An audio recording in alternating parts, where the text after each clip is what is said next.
D'où vient la motivation de la candidature de Brice Clotaire Oligui Nguema? Repartons dans l'histoire et interrogeons-nous sur le mobile du coup d'État du 30 août. Du latin motivus ou mover, le mot motivation signifie incitation, stimulation ou inspiration. C'est donc dans ces mots que sort la motivation des militaires qui ont courageusement destitué le pouvoir d'Ali Bongo Ndimba au soir du 30 août, plongeant ainsi le pays dans un tournant décisif et de réécriture de son histoire.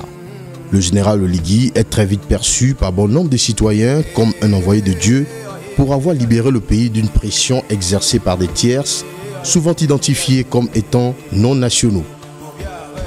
Depuis le 30 août, Brice Clotaire Oligui Nguema aurait-il reçu la consécration du peuple gabonais?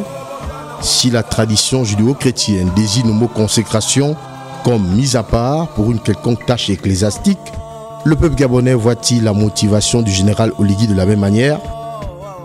La réalité étant que le symbolisme de cette candidature tant plébiscitée rejoint le mystère du chiffre 3. 3 comme la Trinité, et ce 3 mars est le jour d'anniversaire du général Oligui qui prend 50 ans. Nous devons percevoir dans cet âge mûr le chiffre 5 qui symbolise le souffle de vie et l'épanouissement. Au football par exemple, le chiffre 5 est le milieu offensif qui joue un rôle crucial dans une équipe car il facilite la transition entre la défense et l'attaque, et c'est en défenseur des réalités et des valeurs patriotiques que le CTRI avait désigné le général Oligui comme porte-étendard. En y additionnant les chiffres de son année de naissance, on obtient le chiffre 4 qui symbolise sur le plan spirituel la protection et le soutien. D'aucuns voient en ce chiffre l'image de la fondation ou de l'ordre et de la stabilité.